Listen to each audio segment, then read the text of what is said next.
Hemp is an annual fibrous plant that is grown for many uses and has been grown in our history for up to 8,000 years. Marijuana is either the recreational use or the medicinal use of the psychoactive compounds within the cannabis plant. Industrial hemp, you get a lot of the strains that don't have the psychoactive compound THC in it at all, so absolutely useless as a drug.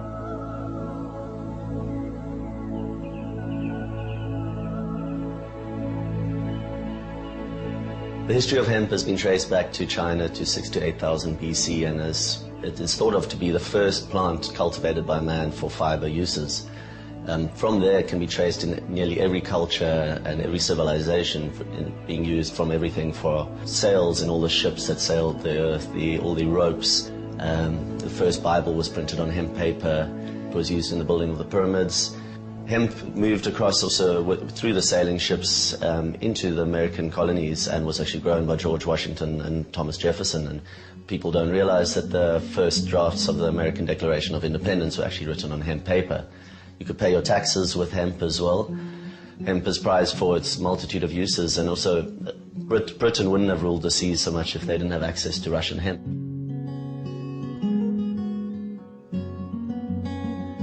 Throughout history, hemp had a very big role in industry, but towards the sort of beginning of the 20th century, it started losing a little bit of market share to cotton, because the hemp fiber it's quite hard to get off the stalk.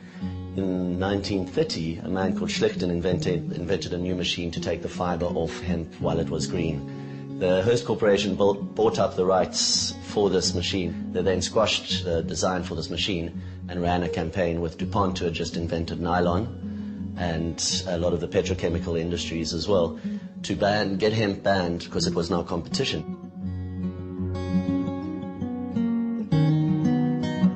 The history is quite involved, but when you look at the facts, there's no ways that this plant is criminalized because as a part of it can be abused. It is because of its threat to major corporations and big business. When America banned hemp and put a lot of pressure on the rest of the Western world to follow suit, there was only one Western country that decided that they would continue growing, and that was France. The rest of the countries that have traditionally grown hemp have been the communist countries. You find a lot in Serbia, Hungary, obviously China being the world leader. They're growing by far the most. Since the 1990s, there's been a resurgence in the West, and Canada was the first major country that changed, and now they're growing 50,000 hectares at the moment. The UK has now got licenses. Germany, Austria, Switzerland, Australia, New Zealand is looking at changing laws. The major use that most people know these days is for the textiles. The fiber of the hemp is 3 times the tensile strength of cotton, and it's a hollow fiber, so it's a lot more breathable. Wearing hemp, it's comfortable, it's breathable. It's the classic saying is it wears in, not out. The other uses that are coming up in France, they're developing the building industry.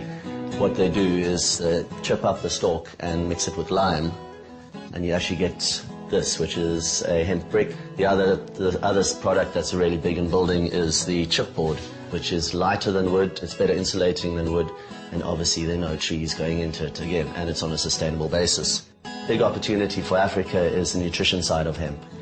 Hemp is the optimum ratio of omega fatty acids for our body, and the protein in it is globulin edestin. And globulin edestin is a very absorbable protein. Your body can digest it a lot easier than it can even the soy protein. So specifically for nutrition blocking diseases such as TB, it makes a very good porridge or a supplement on a daily basis for people who are sick. Besides that, the oil can also be used to make fuel. It makes a really good biodiesel.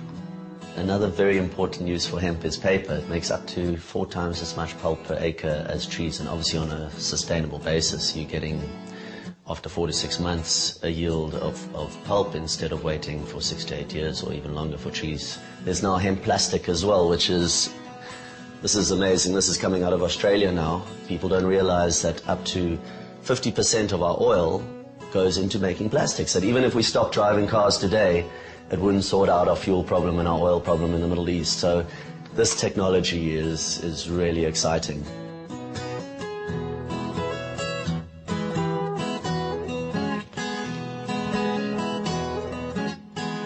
Environmentally, hemp is a very positive plant because it grows very fast, so it absorbs a lot of carbon, which, as we all know, this is a big issue with global warming. It also cuts down your use of pesticides and other chemicals in the farming practice, so it will stop the pollution of rivers and land and all that. The Canadian company has worked out, they grew an acre of cotton and an acre of hemp and tested the inputs of water and pesticides. And a hemp t-shirt uses 300 liters less water and a cup and a half of pesticides less than cotton. So that is amazing. That you can actually see the effects immediately on planet saving and your costs reduction for a farmer to grow hemp versus cotton. In South Africa, currently the situation is that hemp is only grown for research purposes. It is controlled by the Department of Health, and the permit is, at the moment, currently a permit to grow a narcotic drug. It is a situation where our government is yet to recognize the difference between industrial hemp and medicinal marijuana or dagga on that side.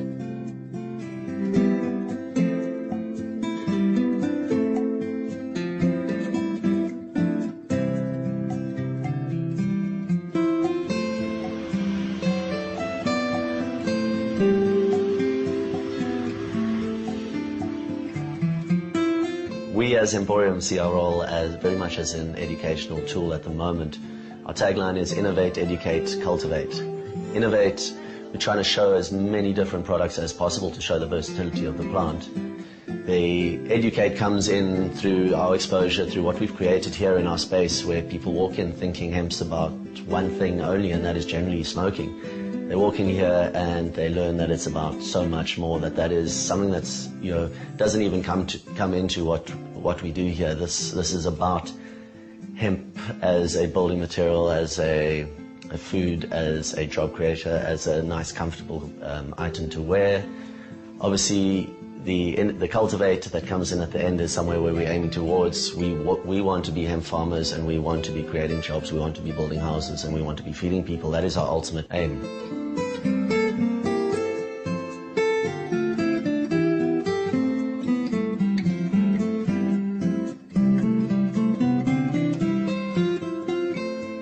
I feel there's a big future for hemp in South Africa in the way that the solutions it offers are so much more needed here than they are in any of the first world countries.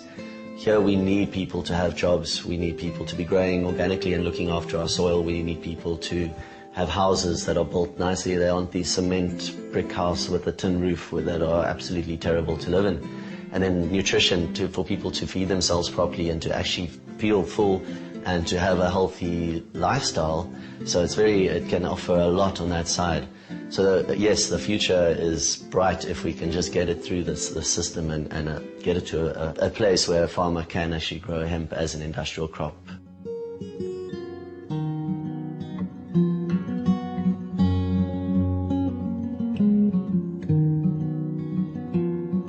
I believe the hemp plant has an energy, especially because there are so many people across the planet that are fighting for its liberation.